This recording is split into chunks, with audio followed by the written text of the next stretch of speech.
Aujourd'hui, Finding Nemo. Retrouver Nemo. Quand on y pense, le titre original, il spoil tout le film. Hein. Enfin, je sais pas, mais c'est comme si le film s'appelait Enfant perdu ou Enlevé. Attendez.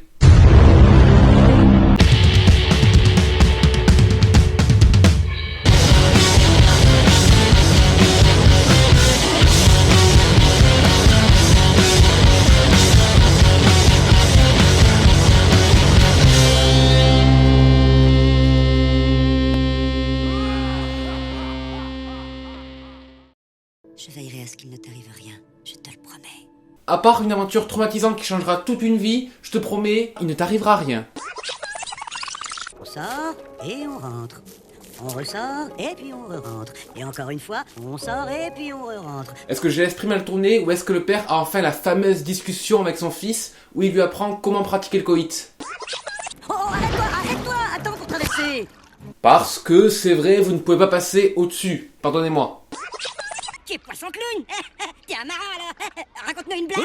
Putain, mais c'est aussi raciste que si j'allais en Seine-Saint-Denis pour demander à Ahmed et Carlos de me faire un couscous et un carrelage sous prétexte qu'ils sont respectivement arabes et portugais. Tu m'as fait ça dans ma culotte.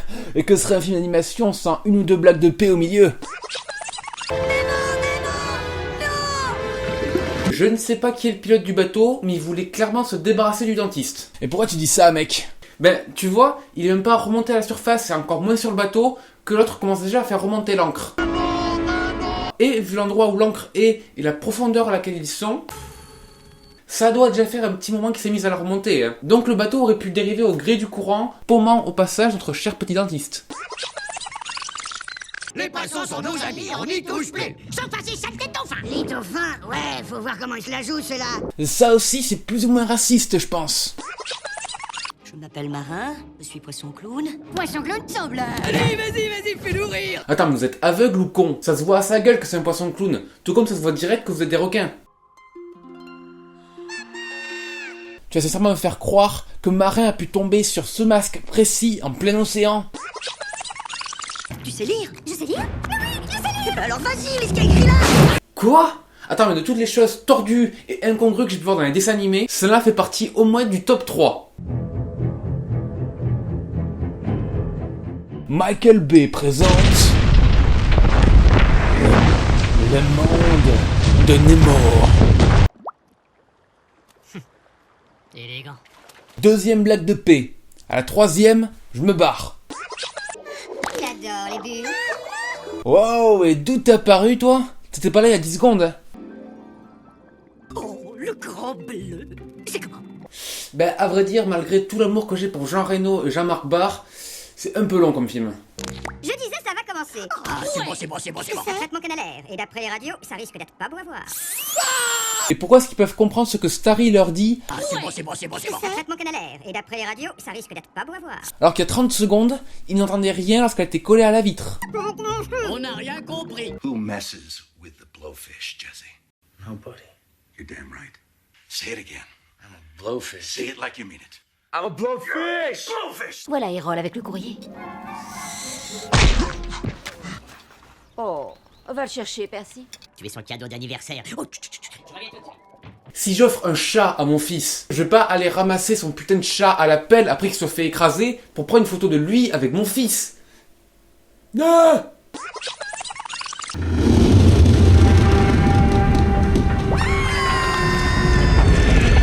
Vous êtes au courant qu'en nageant sur le côté et pas dans le sens opposé du sous-marin, vous auriez évité de vous taper une flippette pour rien. Hein. Après, moi je dis ça. C'est bien. Empêche-le de bouger. Lis ce qui est écrit. Oui, voilà. Monsieur, c'est moi le patron. Rachim Mouloukaska. Deuxième ligne. Fini de lire l'inscription sur la couverture, idiot. tu mangeras pas ce soir. Tu mangeras pas ce soir. Non, soir. tu mangeras pas ce soir. Ce soir, c'est ça. Oui. Mais bordel, mais barrez-vous! Il peut se dégager d'une minute à l'autre, vous êtes con ou quoi? Quelque chose me dit qu'il faut passer par le fond, pas par au-dessus. Oh, regarde, une lumière. Oh, elle est passée au-dessus du canyon. Suivons-la, viens. D'accord. Il a tout compris ce mec. Se servir des handicapés et les induire en erreur pour arriver à ses fins, c'est ça la vraie vie. Celui qui arrive à rebondir le plus vite possible lors de ce banc de méduses a gagné. Allez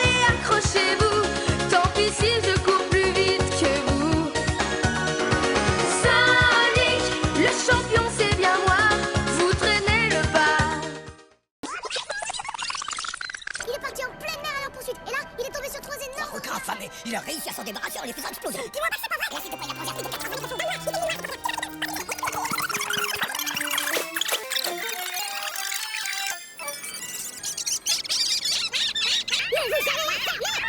L'emporte la plume. À la recherche de son fils, un certain Nemo. Nemo? Ouais, enfin, moi j'ai déjà joué au téléphone arabe avec des enfants à l'école. T'as déjà été à l'école primaire, toi? Non, pourquoi? Et vu à quel point le résultat s'éloignait de la phrase originale, ici que c'est une histoire entière racontée de créature en créature dans une chaîne de plus de 100 bestioles, à la fin, l'histoire racontée devait juste être celle d'un poisson-chat répondant au nom de Forain, qui cherche son fils handicapé appelé Porno, enlevé par une mafia australienne, de mèche avec les requins et les méduses, que Forain a dû tabasser à lui seul pour leur soutirer des informations, grâce à l'aide de son acolyte mentalement déficient nommé Dobby, et qu'il trace la route en chevauchant un tortank, traquant jusqu'au dernier les ravisseurs de son gosse pour le récupérer coûte que coûte. Donc, somme toute, le scénario de Tekken avec Liam Neeson. Ouais, c'est à peu près ça, ouais. Maintenant, vous n'avez plus qu'à virer de bord et à nager tranquille jusqu'à Sydney. Aucun souci, man. Aucun souci. Merci beaucoup, Crashman. Ben ouais, mais c'est dans quelle direction, Sydney? Vous ne vous rendez pas compte que nous nageons dans notre propre... Taisez-vous la poche.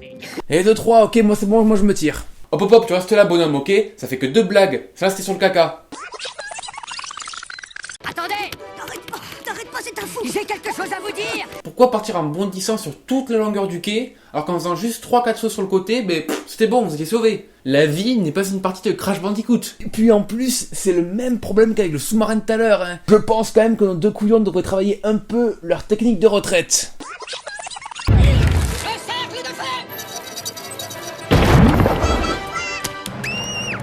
Attends, comment est-ce qu'il aurait pu avoir ne serait-ce que l'once d'un espoir que cette technique allait marcher, sérieux? S'il le savait, pourquoi ne pas carrément l'incliner dans la bonne direction pour tirer par la fenêtre et atterrir direct dans l'océan? C'est même pire que ça. S'il le savait, pourquoi est-ce que Nemo, quand plus tôt dans le film il est passé, n'a-t-il pas été expulsé hors de l'aquarium à cause de la pression?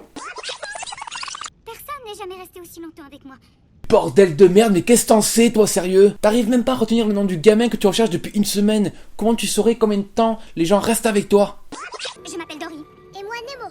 Nemo? C'est toi, Nemo? Oui, je vois Nemo. Oh, Nemo. T'as pas été capable de te rappeler de ce nom pendant tout le film, et maintenant tu vas me dire que quand quelqu'un qui n'est pas marin te le dit, ça te déclenche un déclic? C'est qui ce Jimmy Plankton? Il n'y connaît rien. Qu'est-ce qu'il t'en... C'est l'heure de l'école, allez hop, debout. Et comment ils ont fait pour rentrer chez eux? Enfin, je veux dire, ils sont partis d'une anémone au beau milieu de l'océan, et après ils sont partis tout droit jusqu'au matin au pif, et là, le retour c'est bon, genre, on prend le petit courant et ça passe. Rêve d'une banque qui ne me prendrait pas que pour un numéro de compte. Non. Et maintenant? Ben, et maintenant, espèce de bâtard, gonfle-toi pour faire péter ton sac, et ensuite, libère les autres mecs. Mais bon, le film est fini, et j'avoue, j'avais oublié à quel point ce film était cool. Et puis, quelle morale devons-nous retirer de cette œuvre, camarades? Ben, qu'il faut laisser nos enfants apprendre par eux-mêmes, et qu'il ne faut pas les surprotéger. Non, la morale est fuis l'océan comme la peste parce qu'il veut ta mort. Un peu comme l'Australie en somme. Sérieux, des gangs de requins. Alors là, mais paye ta référence pourrie. Des bancs de mines, des bancs de méduses, des bandits. Et des trucs tellement terrifiants que je suis pas allé à la piscine ou à la plage depuis au cas où. Ouais, moi je trouve que ma morale est quand même bien meilleure, hein. Faux! Pourquoi tu dis ça? Ben, parce que la morale dit qu'il faut que nos enfants volent de leurs propres ailes. Mais pourtant, au début, on nous prouve bien que si Nemo n'avait pas été un gros enculé et avait écouté un peu son père, ben il aurait pas fini kidnappé. C'est QFD, Shake et Mat, Jean et Yatsé, mon pote. Ouais, je sais pas. Mais bon, qui sait, peut-être que la révélation viendra avec la suite. Alors rendez-vous dans un mois pour le prochain épisode de Cinéfaille sur le monde de Dory. Aimez, commentez, partagez, abonnez-vous à la chaîne, à Facebook, bla bla bla bla bla. Ciao!